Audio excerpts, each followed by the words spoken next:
Hello friends, welcome to దేవాంష్క diaries. ఇప్పుడు మీరు వినబోతుంది నువ్వు ఉంటే నా జతగా స్టోరీలను 31వ భాగం. రుద్ర మళ్ళీ అది గుర్తుకు వచ్చి పిడికిలు బిగిస్తూ ఎర్రగా మండుతున్న కళ్ళతో స్వాతి వైపు చూస్తూ ఉంటే స్వాతి భయపడుతూ తలదించుకొని ఉంటుంది.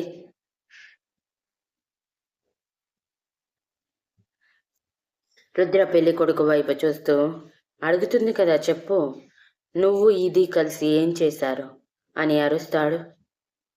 అతను భయంగానే మేము ఒకసారి పబ్లో కలిసాం, డ్రింక్స్ మత్తులో ఒకటయ్యాం.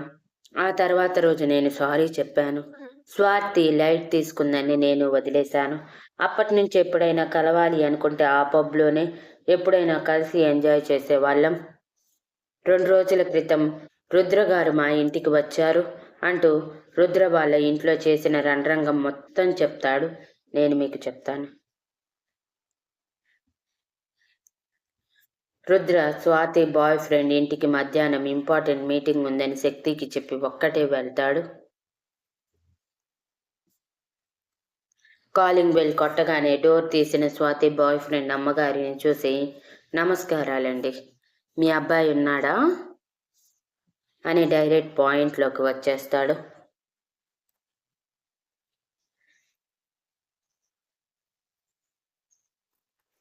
ఉన్నాడు, నిద్రపోతున్నాడు. ఇంతకి మీరెవరు అని అడుగుతారు. నేను మీ అబ్బాయి ఫ్రెండ్ అండి, కొంచెం మాట్లాడాలి, లోపలికి రానిస్తారా అంటూ అడగగానే ఆవిడ రుద్రని లోపలికి తీసుకువచ్చి సోఫాలో కూర్చోబెట్టి, నేను మా అబ్బాయిని తీసుకువస్తాను, ఇక్కడే ఉండండి అని చెప్పి స్వాతి బాయ్ ఫ్రెండ్ని నిద్రలేపి, నీ ఫ్రెండ్ వచ్చాడు, కిందకి రా అని చెప్పి కిందకి వెళ్ళిపోయి కాఫీ ఆర్ టీ అని అడుగుతారు. ఏమీ వద్దండి, జస్ట్ మీ అబ్బాయితో మాట్లాడాలని వచ్చాను అంతే అని నవ్వుతూ అంటాడు.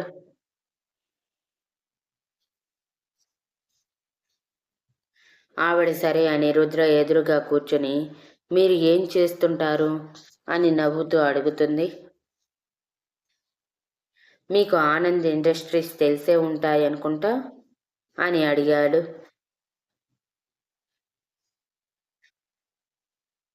అవి ఎందుకు తెలియవు బాబు, అవి ఇండియాలోని టాప్ ఇండస్ట్రీస్ కదా, తెలియని వారంటూ ఉండరు అని నవ్వుతూ చెప్పి, అందులో నువ్వు ఏదైనా జాబ్ చేస్తున్నావా, అందులో జాబ్ వచ్చిందంటే వాళ్ళు ఎంతో అదృష్టవంతులని విన్నాను.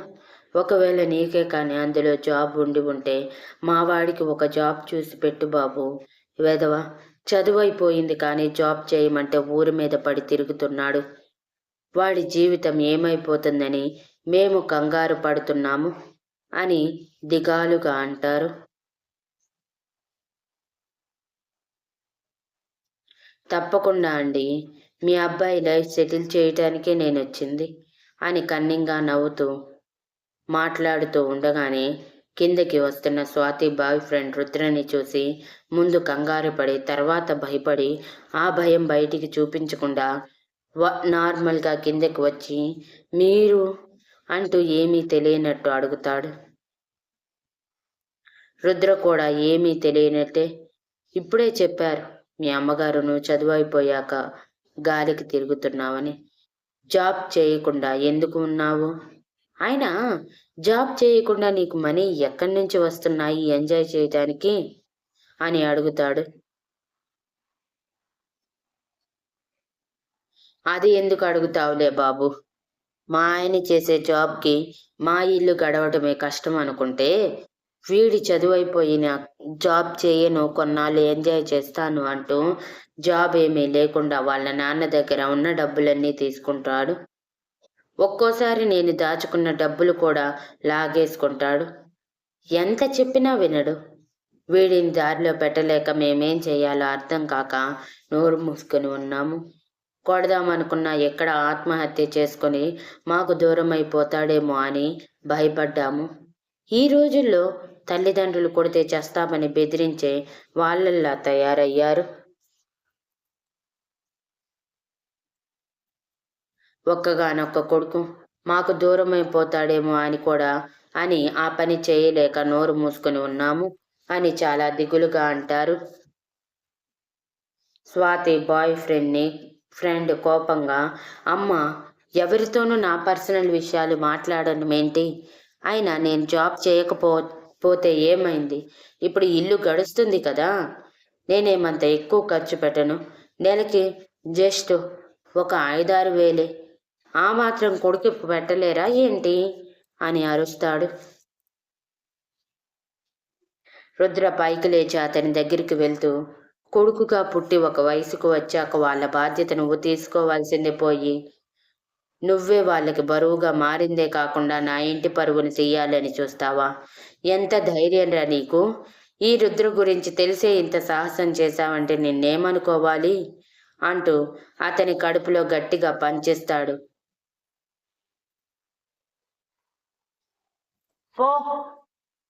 అతను రుద్ర కొట్టిన దెబ్బకి 2 అడుగులు దూరంలో పడి కడుపు పట్టుకొని విలువిలలాడుతూ ఉంటే అతని అమ్మగారు భయంగా పైకి లేచి, బాబు, ఏం చేస్తున్నావు? నా కొడుకుని ఎందుకు కొడుతున్నావు? పైగా నీ కుటుంబం పరువు తీయటమేంటి? వాడు అలాంటి పనులు చేయడు బాబు. జల్సాలు చేస్తాడనే కానీ ఎవరిని తప్పుడు ఉద్దేశంతో చూసే మనిషి కాదు అని ఏమీ తెలియని ఆవిడ సమర్థిస్తూ అతని దగ్గరికి వెళ్ళి కష్టపడి పైకి లేపి కడుపులో నొప్పిగా ఉందా నాన్న అని అడుగుతారు. రుద్రకి వాళ్ళ గురించి తెలిసిందని అర్థమవుతూ ఉంటే అతను భయపడుతూనే కడుపులో నొప్పికి విలవిలలాడుతూ, చాలా నొప్పిగా ఉందమ్మా అని ఏడుస్తూ అంటాడు. రుద్ర అతని వైపు చాలా కోపంగా చూస్తూ, నొప్పిగా ఉందా? నీకు కడుపులో నొప్పిగా ఉందేమో, నాకు ఎక్కడ నా కుటుంబం పరువు పోతుందో అని, ఎక్కడ నా మరిదలి జీవితం నాశనం అవుతుందేమోనని ఫస్ట్ టైం టెన్షన్గా ఉంది. అయినా ఆడపిల్లని ట్రాప్ చేసి ఎంజాయ్ చేస్తున్నావా? ఎంత ధైర్యం రా నీకు? పైగా నా ఫంక్షన్కి వచ్చి నా భార్యని చెడు దృష్టితో చూస్తావా? ఇక్కడేమో మీ అమ్మగారు నీకు ఎటువంటి పాపం తెలియదని మాట్లాడుతున్నారు. అంటే నువ్వు చేసే వెధవేషాలు మీ ఇంట్లో ఎవ్వరికి తెలియవన్నమాట అంటూ వాడి చెంప మీద గట్టిగా కొట్టేసరికి అతను వెళ్ళి 10 అడుగులు దూరంలో పడితే అతని అమ్మగారు షాక్ అయ్యి, బాబు, నువ్వేం మాట్లాడుతున్నావో నాకేం అర్థం కావట్లేదు. కానీ నా కొడుకు అలాంటి వాడు కాదు బాబు. ఏ అమ్మాయిని చెడు దృష్టితో చూడడు. నా కొడుకుని వదిలే బాబు, నీ కాళ్ళు పట్టుకుంటాను. నువ్వు నీ మరదలు ఎవరో కూడా మాకు తెలియదు అని ఆవిడ రుద్ర కాళ్ళ మీద పడబోతూ ఉండగానే రుద్ర వెనక్కి జరిగి ఆవిడని పైకి లేపి, మీలాంటి వాళ్ళు నన్ను ఆశీర్వదించాలే కానీ ఇలా కాళ్ళు పట్టుకోకూడదమ్మా. ఆయుక్షీణం. మిమ్మల్ని చూస్తుంటే చాలా బాధగా ఉంది. మీ కొడుకు బయట ఏం చేస్తున్నాడో మీకు తెలియకుండా చేశాడు. అందుకే మీరు ఇలా మాట్లాడుతున్నారు. కానీ అతను చేసింది తెలిస్తే మీరే వాడిని కొడతారు అని అంటాడు.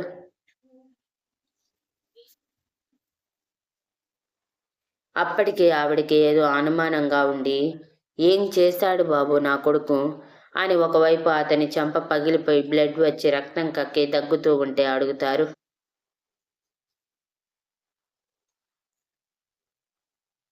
రుద్ర చాలా కోపంగా అతని వైపు చూస్తూ, నా మరదల్ని ట్రాప్ చేసి ఎంజాయ్ చేస్తున్నాడు. అదంటే చిన్నపిల్ల, దానికి తెలియకపోవచ్చు. వీడి బుద్ధి ఏమైందమ్మా? ఆడపిల్ల విషయంలో అలాంటివి చేయడానికి వీడికి మనసెలా వచ్చింది? పైగా దానికి ఎంజాయ్ అని ఒక పేరు పెట్టి అవసరమైనప్పుడు కలుస్తూ అవసరం లేని టైంలో విడిపోతారంట.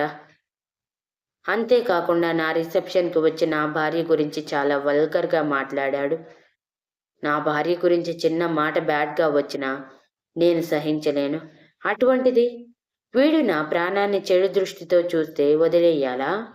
మీరే చెప్పండి అంటూ స్పీడ్గా అతని దగ్గరికి వెళ్ళి చేయి వెనక్కి మడిచి 2 సార్లు అటు ఇటు తిప్పగానే లోపల ఉన్న ఎముక విరిగి అతని అమ్మ అన్న ఆర్తనాదం ఆ ఇల్లంతా రీసౌండ్ వస్తుంది.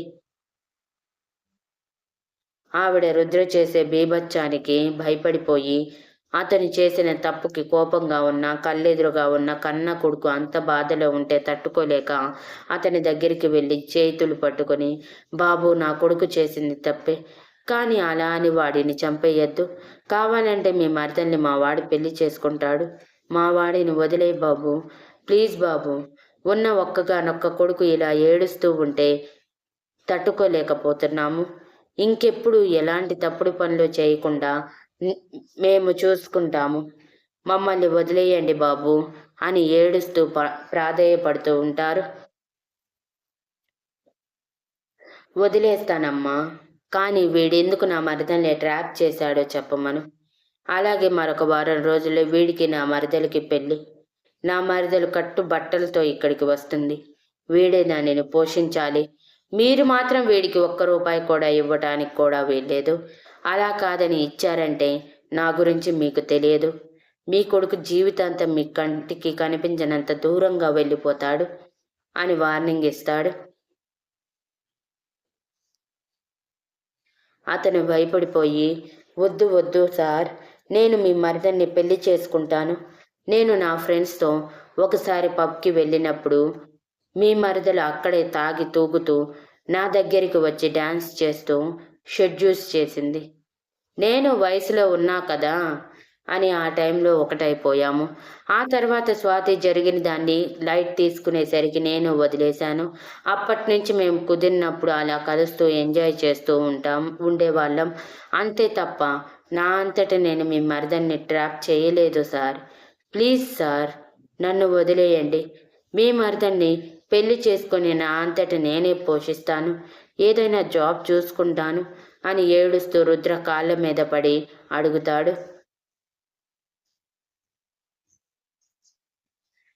నువ్వు ఎక్కడా జాబ్ చేయాల్సిన అవసరం లేదు. నా కంపెనీలోనే జాబ్ ఇస్తాను. నా కళ్ళెదురుగానే నువ్వు నవ్వుతూ సవ్యంగా జాబ్ చేస్తున్నావని నాకు తెలిసినప్పుడు నీ మీద ఏ యాక్షన్ తీసుకోను. అలాగే నా మరదల్ని కూడా జాగ్రత్తగా చూసుకోవాలి. దాని పొగరు అణచాలి. ఈ మిడిల్ క్లాస్ ఇంట్లో అయినా దానికి బుద్ధొచ్చేలా చెయ్యాలి. అది కూడా నువ్వే చెయ్యాలి అని అంటాడు. తప్పకుండా సార్ అని అంటూ ఉండగానే రుద్ర అతని కాళ్ళ మీద తన బూట్ కాలు పెట్టి గట్టిగా అదిమేసరికి అక్కడ ఉన్న ఎముక సైడ్కి జరిగి తట్టుకోలేనంత నొప్పినిగా అనిపించి అమ్మ అని గావు కేక వేస్తాడు. రుద్ర కోపంగా అతని వైపు చూస్తూ, ఇది నా భార్య గురించి వల్గర్గా మాట్లాడినందుకు. ఇంకొకసారి నా ఇంటి వైపు, నా ఇంట్లో ఆడవాళ్ళ వైపు చెడు దృష్టితో చూసావంటే ఆ రోజు నీ ప్రాణం గాల్లో కలిసిపోతుంది అని వార్నింగ్ ఇచ్చి, 2 రోజుల్లో మీరు మా ఇంటికి పెళ్లి చూపులకి రావాలి. ఆ రోజు ఏం జరిగినా సరే నువ్వు స్వాతిని పెళ్లి చేసుకొని తీరాలి అని చెప్పి బయటికి వెళ్ళిపోతాడు. అతని అమ్మగారు ఏడుస్తూ వాళ్ళ ఆయనకి ఫోన్ చేసి జరిగిందంతా చెప్పి త్వరగా రండి, నాకేం చెయ్యాలో అర్థం కావట్లేదు అని కొడుకుని చూసి ఏడుస్తూ, అయినా అలాంటి పనులు చేయటానికి నీకు సిగ్గు లేదు? నిన్ను మేము ఇలాగే పెంచామా అంటూ 4 బాది అతని చెయ్యి కాలు విరిగి పొట్ట నొప్పితో ఏడుస్తూ తట్టుకోలేక, తగ్గిపోతుంది నాన్న, తగ్గిపోతుంది, కానీ అతను చెప్పినట్టే నువ్వు చెయ్యి. ఇందుకే అతను ఎవరు? చాలా పవర్ఫుల్ మనిషిలా ఉన్నాడు, ఏం చేస్తుంటాడు అని అడుగుతుంది.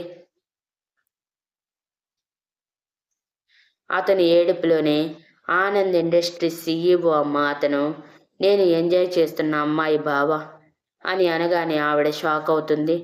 అలా అతనిని హాస్పిటల్కి తీసుకువెళ్ళి ట్రీట్మెంట్ ఇప్పించి కనీసం 2-3 నెలలైనా చెయ్యి తగ్గటానికి టైం పడుతుందని, కాలు మాత్రం 2-3 వారాల్లో తగ్గిపోతుందని చెప్పి పంపిస్తారు.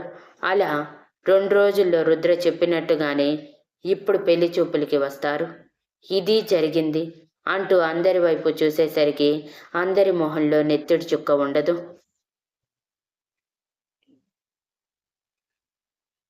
Thank you for listening and please like, share, comment and subscribe.